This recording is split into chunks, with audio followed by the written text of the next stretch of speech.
দেখো বন্ধুরা, স্নান সেরে আলতা পরতে বসে পড়েছি। হ্যাঁ, আজকে হচ্ছে শ্রাবণ মাসের দ্বিতীয় সোমবার। দ্বিতীয় সোমবারে সকাল সকাল স্নান করে একদম ফ্রেশ হয়ে মানে শাড়ি পরে আলতা পরে নিচ্ছি। প্রতি সোমবারই এখন আলতাটা পরবো। আর আমার লাড্ডু ঘুরু ঘুরু করছে বলে লাড্ডুকে একটু মজা করে দেখো নখগুলোতে আলতা পরিয়ে দিলাম। দিয়ে তারপরে দেখো আজকে অনেক বেলপাতা এনে দিয়েছি, জানো তো, প্রচুর বেলপাতা। দিয়ে বেলপাতা, ফল মূল মিষ্টি সব নিয়ে চলো আমি ঠাকুর ঘরে যাই। তোমরা আমার সাথে চলো, আমি কিভাবে আজ পুজো করব সেটাও তোমাদেরকে দেখাবো। কারণ প্রতি সোমবারই তোমাদেরকে দেখাবো আমি কিভাবে পুজো কেমন করি। আছো সবাই?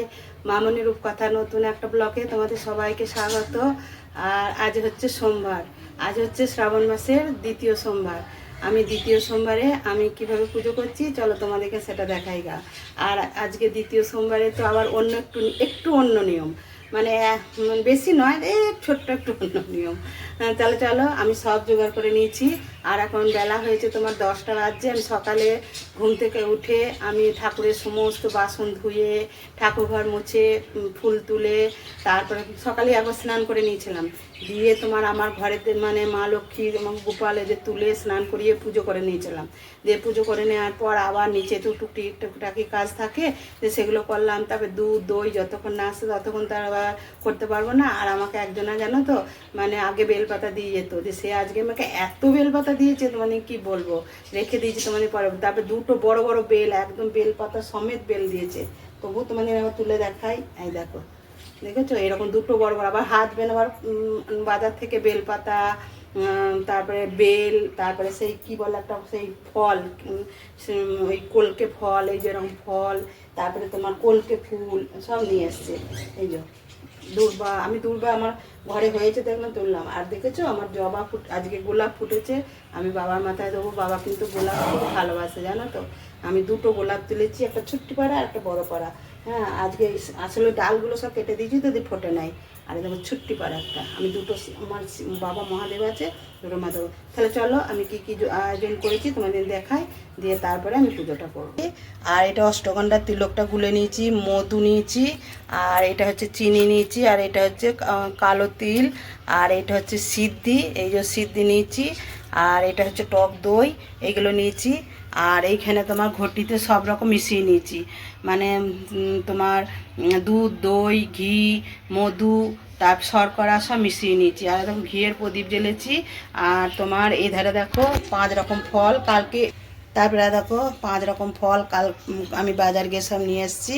আর হাত বেন, এই যে বেলটা এনে দিয়েছে বললাম, এই যে মালা ওইগুলো সব এনেছে, আর ওইধারে মিষ্টি। আর এই যে বাবা মহাদেবকে আমি এই তামার কুড়িগুলো সব মেজে পরিষ্কার করে বসিয়ে রেখেছি। চলো প্রথমে একটু আরতি করে নিই, দিয়ে তারপরে বাবাকে স্নান করাবো।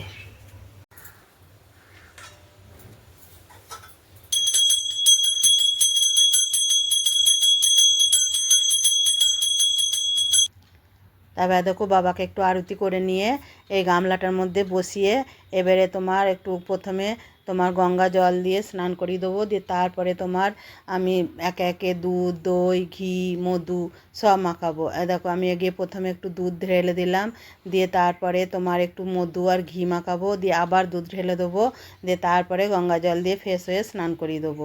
তাহলে তোমরা দেখো আমি কিন্তু এইভাবেই পুজো করি। আমি জানি না কার পর কোনটা দিতে হয়, আমার যেটা মনের মধ্যে আসছে, বাবা যেটা চাইছে আমি সেটাই দিচ্ছি। কারণ আমার তো করার কিছু ক্ষমতা নাই, বলো। বাবা যেটা চাইবে সেটাই তো দেবো। বাবা যদি আগে ঘি মাখতে চায় ঘি দেবো, বাবা যদি আগে মধু মাখতে চায় মধু দেবো, বাবা যদি আগে দই মাখতে চায় আমি দই দেবো। দেখো বাবাকে আমি একদম রোগড়ে রোগড়ে দই মাখিয়ে একদম ফর্সা করে দেবো আজকে একদম। হ্যাঁ, দিয়ে তারপরে দুধটা দেখছো একদম খাঁটি দুধ দিয়েছে আজকে। আর এই ঘটিটার মধ্যে আমি দুধ দই তারপরে তোমার শর্করা ঘি মধু সব দিয়ে রেখেছিলাম। দিয়ে দেখো ফ্রেশ গঙ্গা জল দিয়ে আমি স্নান করিয়ে দিচ্ছি। এক ঘটি গঙ্গা জল দিয়ে একদম ভালো করে দেখো কী চকচক করছে।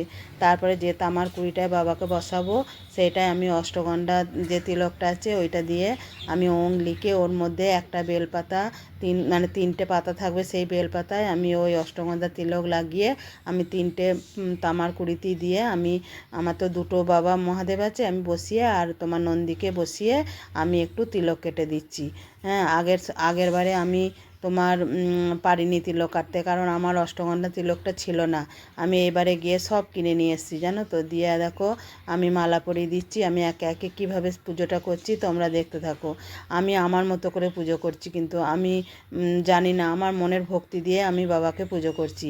তারপরে 5টা নিখুঁত বেলপাতার মধ্যেও আমি তিলক লাগিয়ে দিয়ে আমি বাবার মাথায় দিয়ে আমি ওং নমঃ শিবায়, ওং নমঃ শিবায়, ওং নমঃ শিবায় 3বার বলে আমি দুটো মহাদেবের মাথাতেই আমি চাপিয়ে দিলাম। তারপরে দেখো হাজব্যান্ড একটাই সে কাঁটা ফল নিয়ে এসছে, আমি দুজনার মাথায় ঠেকিয়ে দিয়ে সেটা পাশে দিয়ে দেবো।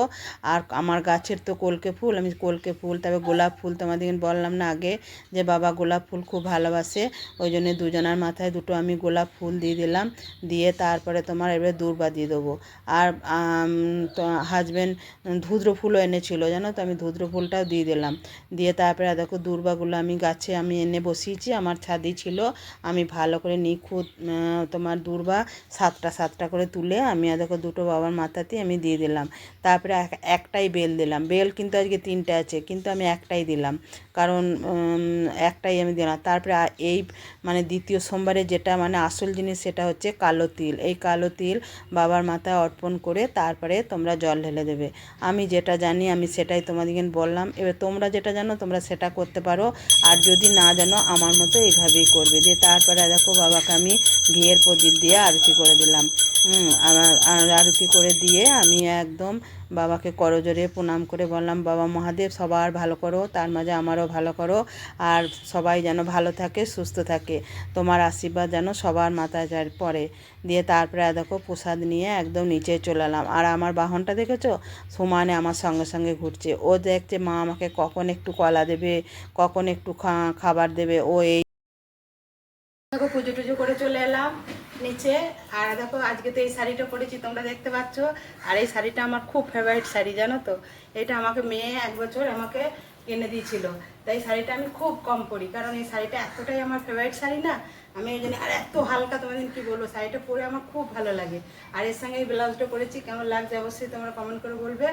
আর চলো তাহলে একটু কিছু জল টল খাইগা। আর আজকে তোমার রান্না করব গোবিন্দভোগ চালের ফ্যান ঝরিয়ে ভাত করব, ঝুড়ো ঝুড়ো করে দিয়ে একটু ঘি মাখিয়ে দেবো, খেতে ব্যাপক লাগে। ওর সঙ্গে ডাল সিদ্ধ আলু সিদ্ধ করব, করে আজকে খাবো। চলো তাহলে যখন রান্না করবো অবশ্যই কী রান্না করছি তোমাদের অবশ্যই দেখাবো।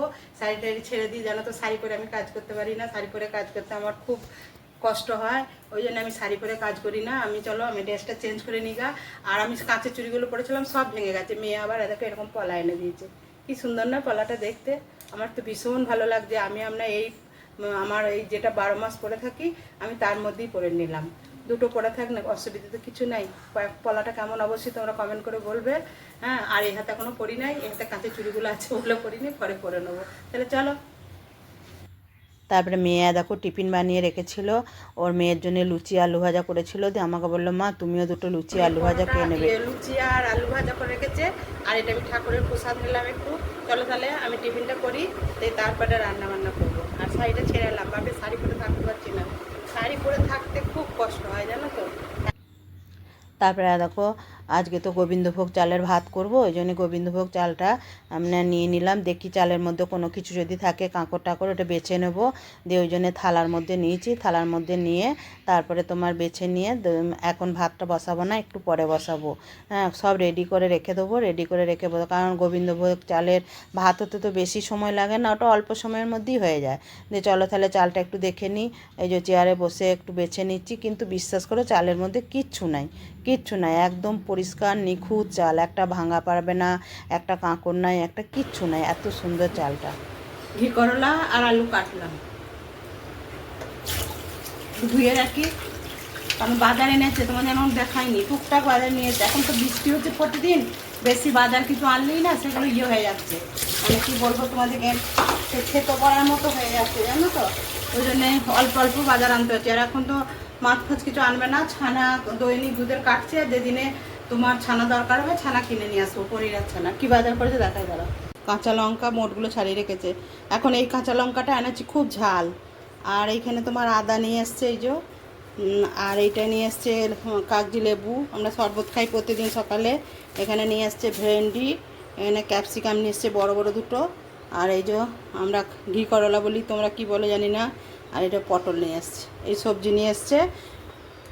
আর ওর সাথে নিয়েছি আলু, পেঁয়াজ আনাইনি, আলু আর তোমার আলুটাই এনেছি, পেঁয়াজ আদাটা এনেছি, রসুন আনাইনি, টমেটো ফমেটো সব আছে ফ্রিজে, কিছু না থাকা কিছু নাই, সব রয়েছে। এখন যখন ফুরবে দিয়ে আনাবো, নাহলে কী বলো তো এই বর্ষার সময় স্যাঁতস্যাঁতে হয়ে যায় তো, ফ্রিজে রাখলে না সব জিনিস নষ্ট হয়ে যাচ্ছে।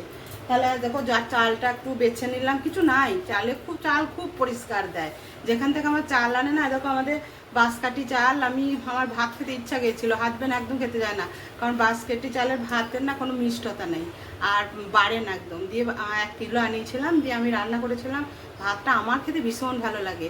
হ্যাঁ, 2 দিন হয়েছে, 1.5 কোটো করে, এখনও প্রায় 1 কোটো একটু অল্প আছে, আমাদের 1 দিন হয়ে যাবে এখনও। আর তোমার ওই দোকান থেকে যাই চাল উনি, চাল একদম ফ্রেশ চাল দেয়, এত ভালো চাল দেয় না কি বলবো। আর তোমার নিয়েছি তোমার ওই গোবিন্দভোগ চাল আনিয়েছি, একটা কাঁকড় কিচ্ছু পাবে না, পরিষ্কার। আমি দেখলাম তো, চলো ভাতটা একটু পরে বসাবো, কারণ আমি বাজছে কত দেখি, 12টা 15 বাজছে, 1:45টার সময় বসাবো, কারণ খাস চালের ভাত তো মানে গোবিন্দভোগ চালের ভাত তো বেশি দেরি লাগে না। আমি বরঞ্চ আলুটা ডালটা সিদ্ধ করে নিই, ঘি কড়ালটা ভেজে নিই, এগুলো করে নিই। দেখো রান্না করেছি, এই যে ফ্যানটাকে ধরিয়ে নিয়েছি। আর গোবিন্দভোগ চালের ভাত তো একটু এরকমই হবে, এই দেখো এরকম হয়েছে। দাঁড়াও ভাতটা বাড়িয়ে দিই তোমাদের, দেখো বেড়ে নিলাম, ডাল সিদ্ধ, ঘি করলা ভাজা, আলু সিদ্ধ, আর এই ধরো মেয়েরও বেড়ে নিয়েছি, আর ঘি নেবো। তাহলে আজকের পুজোটা তোমাদের কেমন লাগলো অবশ্যই আমাকে কমেন্ট করে বলবে। আমি তো মনের ভক্তি দিয়েই বাবার পুজো করলাম, তোমরাও এভাবে করবে। তাহলে আজকে ভিডিওটা এখানেই শেষ করছি।